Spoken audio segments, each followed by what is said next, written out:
Hi students, today we will learn the second part of drainage chapter. The first part you already gone through, you studied from another teacher. So the northern part of India and the southern part of India, as I told you earlier class, also tropical and subtropical region.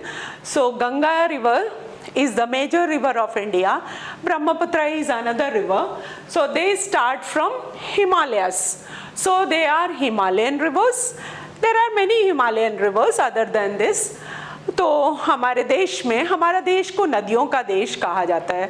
तो इस नदियों के देश में ऊपर या उत्तर की तरफ बहुत सारी नदियां हैं जिनके बारे में आपने पढ़ा, तो वो हिमालयन नदियां हैं. और दक्षिण की तरफ पेनिनसुलर रिवर कहा जाता है, जो कि दक्कन पठार से निकलने वाली नदियां हैं. तो आज हम दक्कन के पठार या पेनिनसुलर रिवर के बारे में पढ़ेंगे. As I told you, this is the northern part of India. And in the northern part of India, Himalaya, and from Himalaya, these two rivers you studied. तो यहाँ से नीचे की तरफ हम पेनिनसुलर प्लेटो बोलते हैं या प्रायद्वीपीय भाग बोलते हैं, क्योंकि ये तीन और पानी से घिरा है, the surrounded by water body, so it is called as peninsular part of India. So India, last class you have seen lot of rivers, large number of rivers are there, and what is tributary and distributary, that also I think you have studied, otherwise I will discuss you. Tributaries are those which tribute water to the main river. छोटी छोटी नदियाँ, छोटे छोटे धाराएं जो आके बड़ी नदी में मिलती है, जो एक नदी को काफ़ी मात्रा में पानी प्रदान करती है, उसे हम ट्रिब्यूटरी बोलते हैं. उसके बाद ये हमेशा हमारे पहाड़ों पर दिखाई देती है, पहाड़ों के साथ. उसके बाद वो जब समुद्र में मिलने वाली होती है, अगर समतल मैदान से होके जाती है, from the plain area if that passes, then it forms deltas. Then there large number of distributaries will be there. पानी को पूरी तरह से वो डिस्ट्रीब्यूट कर देता है, इसलिए उसको क्या कहते हैं, डिस्ट्रीब्यूटरी कहते हैं. डिस्ट्रीब्यूटरी डेल्टास फॉर्म करती है, वहाँ पर मार्शी लैंड हो जाता है. तो ऐसे हमारे देश में कई नदियाँ हैं जो डेल्टास फॉर्म करते हैं. So let us go with the peninsular reverse. Peninsular rivers, first we will start from the Western Ghat is parallel to the western coast of India from Gujarat to Kanyakumari, or nowadays it is called Kumari. So this Western Ghat, as it is straight and there is in between that there is no valley, so here many rivers are not there, that those river rises comes in between that flows towards Arabian Sea. And here is Eastern Ghat. You have seen Eastern Ghat in the first second chapter you have gone through. So there is gap in this Eastern Ghat. So in this gap, whichever rivers are flowing, that flows towards the Bay of Bengal. Now we will start the rivers of Peninsular Plateau. First one is the Narmada River. Narmada River starts from the Amarkantak, that is from Madhya Pradesh, and it flows towards Gujarat. In this way, it falls in Arabian Sea. This Narmada River is a river which forms estuary. What is estuary? Estuary is that which is a narrow channel directly joins the sea without forming any distributary. So in this area where this estuary is formed, there it is very good for construction of ports or harbors, that is favorable for that. तो हम कहेंगे कि ये जो नदी है अमरकंटक से निकलती है और ये आके यहाँ पर बे ऑफ बंगाल अरेबियन सी में मिलती है. अरेबियन सी में मिलने वाली ये नदी यहाँ पर एस्चुरी का निर्माण करती है. एस्चुरी जो कि पतली सी रेखा जो समुद्र में डायरेक्ट. अब हम देखते हैं कि ये नर्मदा रिवर जो है जब वो अपने स्थान से आरंभ करती है, उसके बाद ये रिफ्ट वैली से पास करती है। रिफ्ट वैली क्या होता है, दो साइड पहाड़ होते हैं और उसके बीच में जो भूमि धंस जाती है वहां पर ये नदी इसके बीच से बहने लगती है। तो दोनों साइड अपलिफ्टेड लैंड होता है और बीच में डाउनवर्ड। तो यहाँ पर यही हुआ है, रिफ्ट वैली से गुजरने वाली दो नदियां हैं, वो है नर्मदा एंड तापी। तो नर्मदा के बारे में मैंने बताया, इट इज इन द, सो यहाँ पर और एक बात ध्यान रखने की है, मैं आपको बताऊं कौन कौन से पॉइंट्स ऐसे हैं जिसको कि आपको ध्यान रखना है किसी भी नदी के बारे में आप जब आंसर लिखते हैं। तो सबसे पहले तो ये नदी का ड्रेन ओरिजिन कहाँ से है, फिर उसके बाद आएगा कि ये ड्रेनेज बेसिन इसका क्या है। ड्रेनेज बेसिन क्या होता है, drainage basin means from those areas, एक बेसिन की तरह जहां जहां से वो पानी कलेक्ट करके वो नदी अपना विस्तार करती है और जिस एरिया को वो बहती जाती है। तो मैंने आपको बताया कि ये मध्य प्रदेश से होके, गुजरात से होके अरेबियन सी में आती है, तो इस तरह से उसका ड्रेनेज बेसिन हुआ। तो ड्रेनेज बेसिन में स्टेट्स आ जाएंगे, फिर उसकी कैरेक्टरिस्टिक्स क्या क्या है, वो कितनी लंबी है या वो क्या। यहाँ पर आप देखेंगे नर्मदा रिवर एक मार्बल रॉक, ब्यूटीफुल पिक्चर्स क्यों देख सकते हैं हम, बहुत सारे सुंदर सीनरीज देख सकते हैं इस नर्मदा वैली के पास में। तो ये इसकी विशेषता है नर्मदा की। नर्मदा यहाँ पर वेस्टर्न घाट के और कोस्टल प्लेन के बीच में डिस्टेंस बहुत कम होने के कारण इन नदियों की लंबाई बहुत कम होती है। अगली नदी है हमारा तापी नदी। तापी नदी और भी छोटी है, वो पैरेलल टू नर्मदा रिवर है, वो भी गुजरात में है और मध्य प्रदेश से निकलती है, आके अरेबियन सी में मिलती है। तो वेस्ट फ्लोइंग ये दो रिवर्स दोनों एस्चुरी फॉर्म करते हैं। तो वेस्ट फ्लोइंग मेजर रिवर के नाम आपको पूछे जाएंगे तो यही दो वेस्ट फ्लोइंग रिवर्स हैं जो एस्चुरी भी फॉर्म करते हैं और जो अरेबियन सी में फॉल होते हैं। उसके बाद यहाँ के वेस्टर्न साइड के और जो रिवर्स हैं उसमें भरतपुरा एक केरला का रिवर है, माही एक रिवर है जो कि केरला में है, और उसके बाद आता है यहाँ पर Sabarmati river.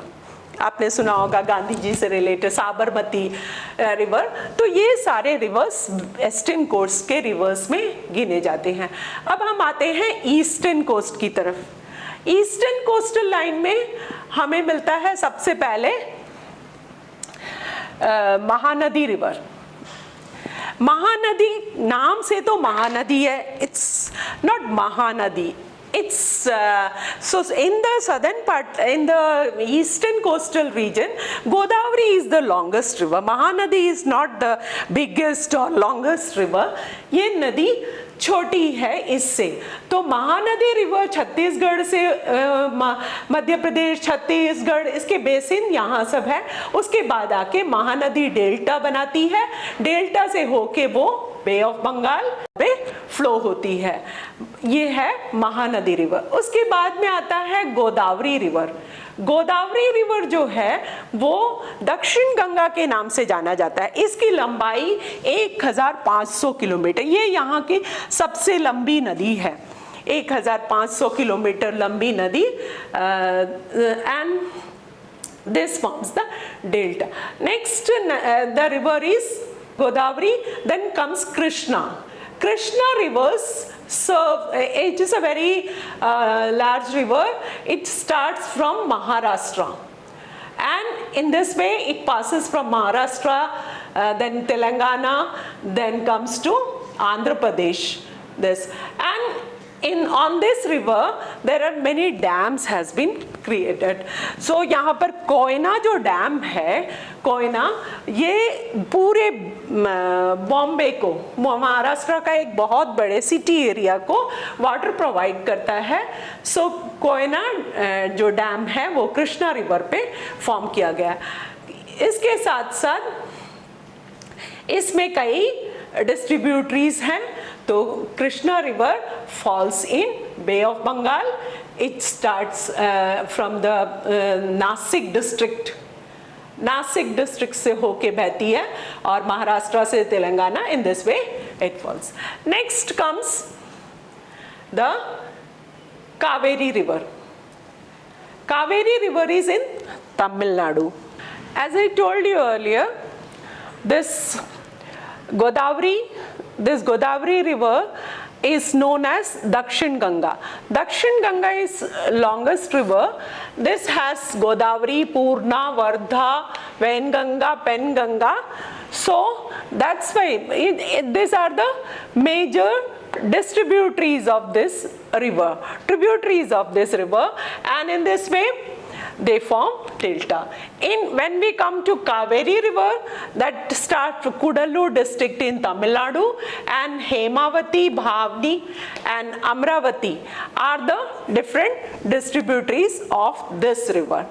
Now I told you here हमारे पेनिनसुलर या प्रायद्वीप की नदियों में गोदावरी, महानदी, गोदावरी, कृष्णा एंड कावेरी, ये मुख्य नदियां हैं जो कि बे ऑफ बंगाल में गिरती हैं, और इसके साथ साथ ये बहुत छोटे छोटे डिस्ट्रीब्यूटरी के साथ एंड होती है, इसलिए ये डेल्टा फॉर्म करती है. आपके मैप बुक में, मैप में आप देख सकते हैं, वहां पर मैप में दिया हुआ है डेल्टास. अब हम आते हैं कि उत्तरी हिमालयन रिवर्स और पेनिनसुलर रिवर्स में क्या डिफरेंस है. क्या डिफरेंस है आप भी बता सकते हैं आसानी से. हिमालयन रिवर्स कैसे स्टार्ट होता है? Himalayan reverse mostly with the glacier. यहाँ पर ग्लेशियर मेल्ट होती है तो यहाँ से नदियाँ आरंभ, लेकिन पेनिनसुलर प्लेटो में कोई ग्लेशियर नहीं है.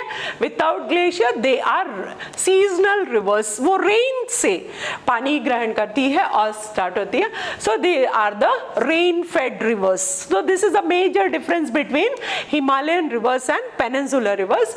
One is from the origin is glacier and this is rain fed rivers. Next is Himalayan rivers are very long. Its drainage area is very large, and it passes from the plain area and then it comes to and ends in the sea. Always river starts from a range, mountain ranges. So this mountain ranges, Brahmaputra, from here it comes in the Bay of Bengal. So these all large number of rivers is tributaries are there in the, but in the southern area or the peninsular rivers, they are less with the tributaries and distributaries. Why? Because there the drainage basin is small, large area is not there. They passes from very little plain area. This is very large, plain areas are there, that's why they have more drainage basins. But here in the southern part of India, the drainage basin is less. So this length of the river in northern part of India is more than the southern part of India. The names of the river you can write, large names, number of rivers are there. This Satluj river, here 5 rivers of Punjab, you know, then Ganga river, Yamuna river, then Gagra, Gandak, Kosi. In this way large number of rivers are there. Here these names you can give: Sabarmati river, Narmada river, Tappi river, and in this way. This is the difference between peninsular rivers and Himalayan rivers. Now let us go to the lakes. What are lakes?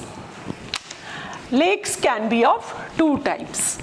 One is man-made lakes and one is natural lake. अब natural lake कहाँ पर है? आपने सुना होगा जम्मू कश्मीर में, हमारी जम्मू कश्मीर की ब्यूटी का मेन रीज़न क्या है? यहाँ पर जो लेक्स उपलब्ध हैं. तो आप जानते हैं, आपने सुना होगा दाल lake. Lakes surrounded by water land body, and there will be a large water mass. तो this mass, if it is very large, then we call it sea. Caspian Sea वो भी lakes हैं लेकिन बहुत large हैं इसलिए. तो हमारे देश में कई lakes हैं. So different types. अगर हम जम्मू कश्मीर की ब्यूटी की बात करें तो यहाँ पर जो अट्रैक्शन है वो लोग जाते हैं वहाँ पर हाउस बोट के लिए और बहुत सारे पिकनिक स्पॉट्स हैं, स्विमिंग करते हैं. इसके अलावा सीनिक ब्यूटी ये प्रोवाइड करता है.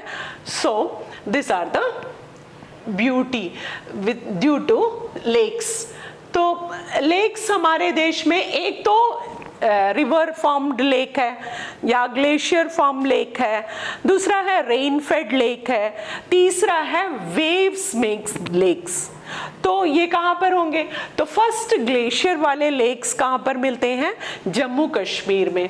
जम्मू कश्मीर में डाल लेक है, उसके बाद आता है वूलर लेक.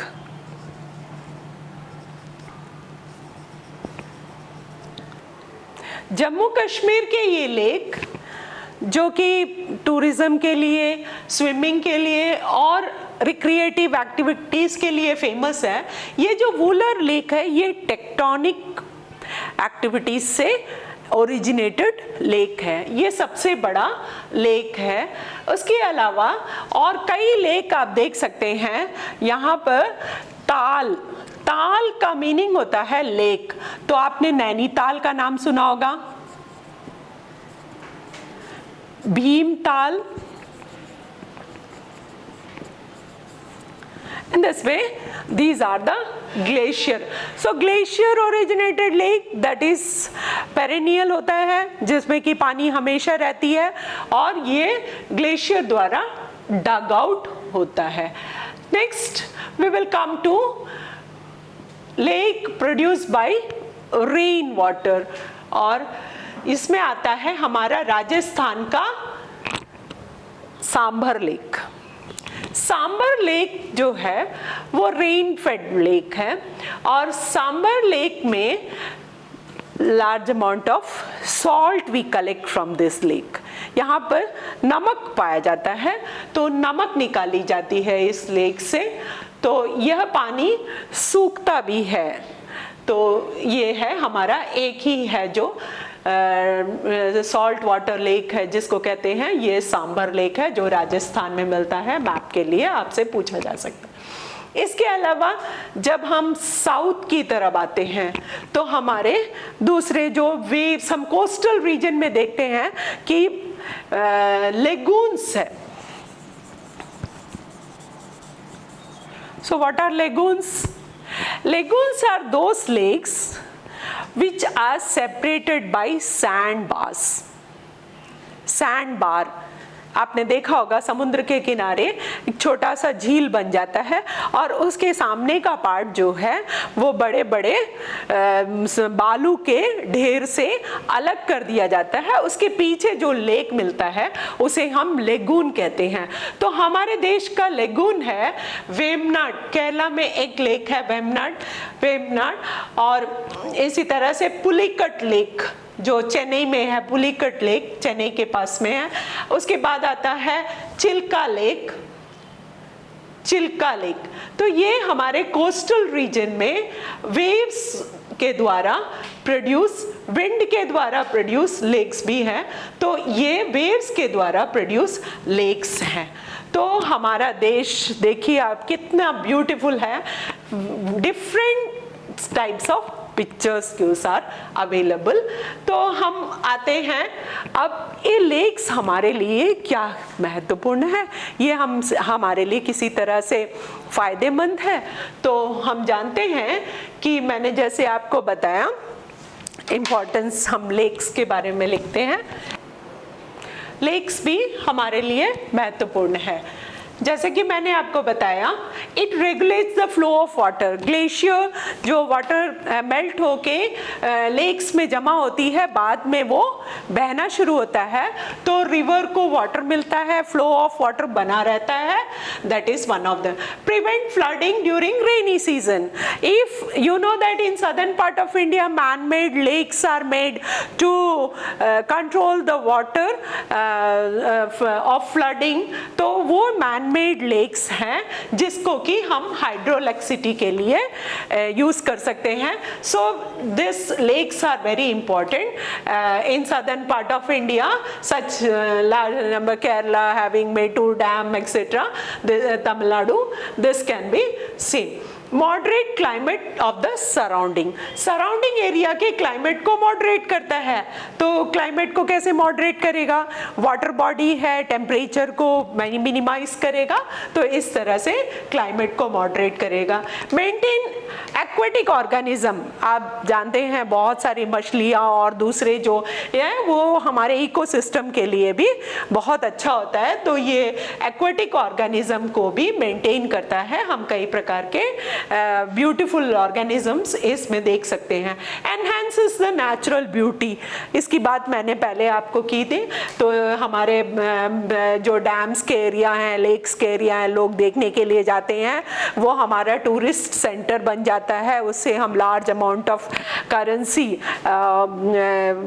गेन कर सकते हैं। वो ये हमारे कंट्री के लिए बहुत अच्छा होता है। Next is develop tourism and recreation. So in this way as we have beauty, यहाँ पर लोग टाइम पास करने के लिए जाते हैं, अपने लाइफ का लाइफ को हेल्दी बनाने के लिए, ये हमारे लिए बहुत ही महत्व। So lakes are also important for us and in India which are lakes are there, I told you these all are very beautiful and that makes the country proud in the world.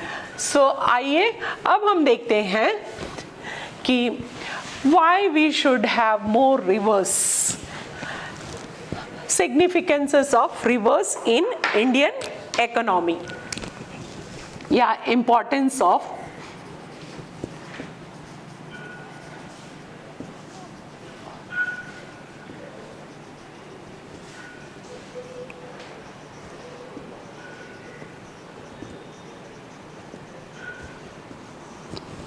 Indian economy. So river, India is a country of rivers. From north to south, large number of rivers are there. This all rivers provide very cheap transportation.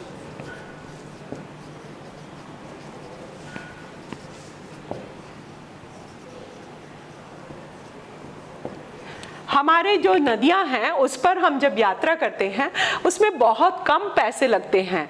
आप जानते हैं इसके लिए कोई track बनाने की ज़रूरत नहीं है, बोट या शिप या छोटी छोटी नाव में आप यात्रा कर सकते हैं। तो ये हमारे लिए सबसे cheap transport facility provide. Irrigation के लिए नदियाँ बहुत ही महत्वपूर्ण है। एग्रीकल्चर हमारा इसीलिए रिच है, हमारा आप जानते हैं 60% of our population is engaged in agriculture, they use this river water. तो ये हमारे देश का सबसे महत्वपूर्ण रिसोर्स है। Rivers are the resource of the country. Next is rivers which are the source of hydroelectricity.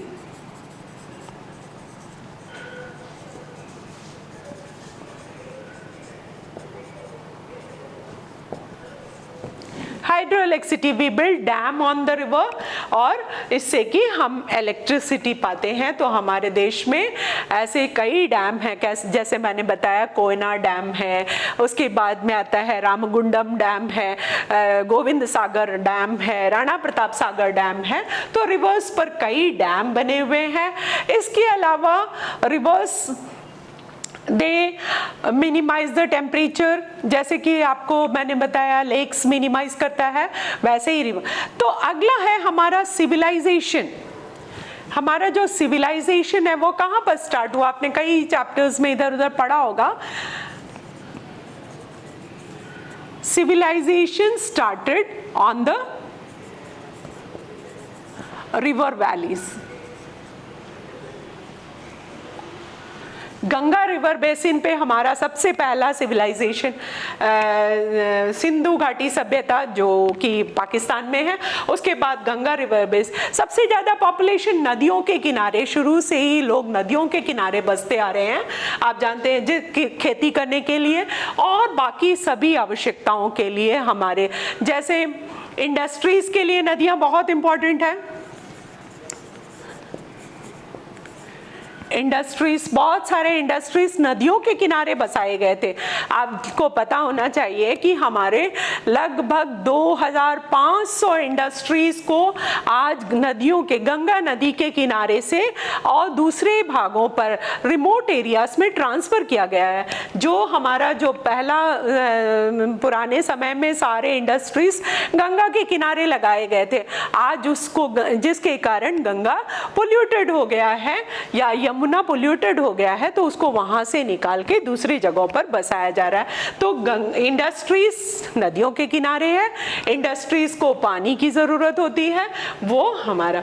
Next is industrialisation, civilisation started. और नदियों से आप जानते हैं aquatic organism,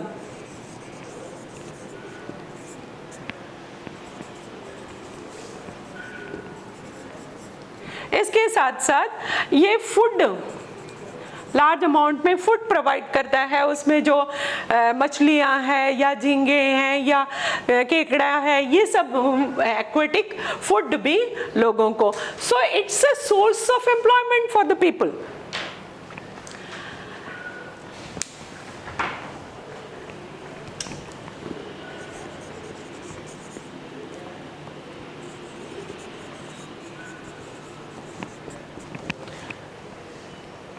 So in this way you can study this points and you can elaborate this in your answer. तो आप समझ गए होंगे, आशा करती हूँ। आगे हम चलते हैं पोल्यूशन की बात करें। आप जानते हैं पुराने ज़माने से ही नदियों के किनारे लोग बसे। आज हमारी सारी एक्टिविटीज़ किससे जुड़े हुए हैं? नदियों से जुड़ी हुई है। हम बिना पानी के रह नहीं सकते। तो आप जानते हैं हमारी पूजा, हमारे डेड बॉडीज़ भी पानी में ही जाती है, और हमारे कई एक्टिविटीज़ हैं जो नदियों से रिलेटेड है, जिसके कारण क्या हो गया है, नदियाँ पोल्यूटेड हो गई है। इन पोल्यूटेड नदी को क्लीन करने के लिए large amount of capital is needed. तो इसके लिए गंगा नदी project, Ganga cleaning project start किया गया है। और आज जो पेंडेमिक आया हुआ है, इसके कारण आप जानते हैं गंगा का पानी क्रिस्टल क्लीन हो गया है। ये हमारे लिए बहुत अच्छी बात है। तो गंगा का पानी आज साफ होने के कारण गंगा के पानी को किसी भी काम में प्रयोग में लाया जा सकता है, ऐसा कहते हैं।